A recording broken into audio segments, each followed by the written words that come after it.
Hey, how you doing? I'm going to show you some Beatles stuff that I've gotten, some new stuff, and I'm just getting right into it. I'm going to start with this. It's the EP set, Beatles EP collection from England. It's used, of course, and not exactly in the best condition, the box, I'm afraid. I'm glad that it's intact. I know many years ago I owned the original 12-inch version of the LPs, and this thing after a while got creased and the top ripped off. I don't have it anymore. I sold it with my old collection. But there's some marks and scratches and things like that on there.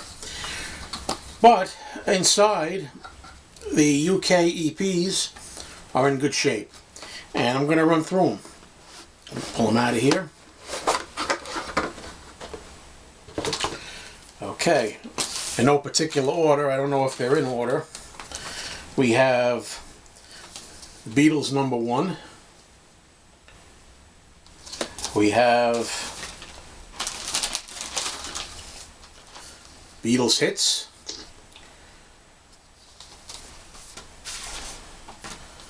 We have Twist and Shout.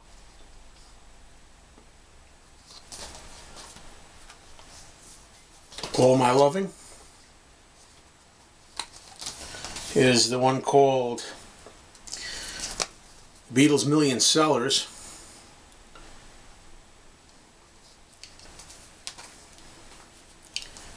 And you have the Beatles for Sale EP.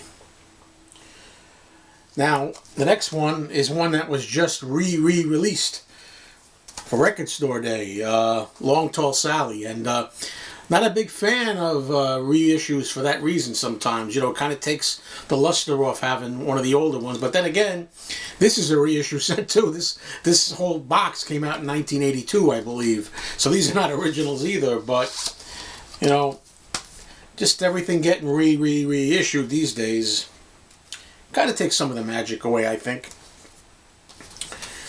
And there's A Hard Day's Night, extracts from the film.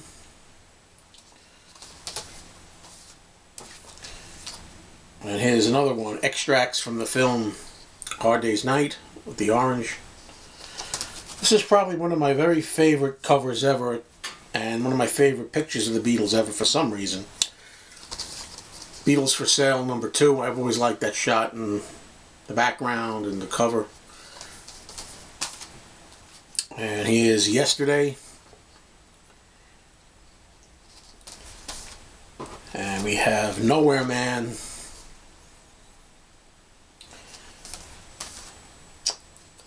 I don't know why this one came as a surprise to me. I've never had this before, never knew about this before somehow. Stereo, the Beatles, I thought it was going to be Strawberry Fields, but it's got The Inner Light, Baby You're a Rich Man, and then on the other side we got She's a Woman and This Boy. So, and lastly in this box we have the Magical Mystery Tour EP set that has the booklet. A miniature version of the LP in a way. And you got one record tucked in here. And you got the other record in this side. So, happy to have this. I don't think, if I ever find this in the LP, you know, it's very desired. I used to have it. I bought it when it was new in '82. Sold it eventually when I got rid of all my original albums. But I don't think I would buy the 12-inch version of this unless it was really a steal in some crazy way. Because, I don't know, I feel I got them now again. All the LPs have been re-released, you know, with the new Mono Masters and all that. A 12-inch set. So, after a while, I don't know. I mean, I wouldn't mind having it. I just don't want to spend an arm and a leg. Okay, now let's get to a couple of 12-inch records. Here's a boot called Get Back to Toronto. Unless I'm mistaken, this is one of the very earliest of the Beatles bootlegs. So, has all Let It Be stuff on it, Get Back sessions. I was kind of on the fence about this at the time I got it. This is a UK version of Sometime in New York City. I enjoy this album for what it is, but I didn't know, being that it was just because it was UK, I didn't know if I wanted it. It's not in minty shape or anything. That's why it was affordable. And it doesn't have any of the inserts in here that come with it. But what I liked is the texture of this UK album is a smooth texture, whereas the one that we're used to US, I am anyway, is more like a newspaper feel. So this is a lot more slick or slicker, whichever way you want to go, than the US one. Okay, yeah. This is something that's been sitting around for a while that I forgot to show. This is an original piece of memorabilia. I've seen this actually in some old footage. Don't know exactly what you call this. Okay. But, it's original. There are a few holes in there. We got a hole.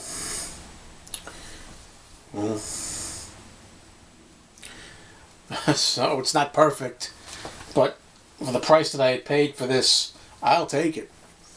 Got to tell you, at this point, my record store has had sealed, never opened, a pair of women's stockings, the Beatles stockings, from, I guess, 1964, and I've been wondering how I would ever go about purchasing that and maybe showing it here one day, but it's not going to be anytime soon. But the less said about that right now, the better, unless I'm Joe Namath, the football player, right?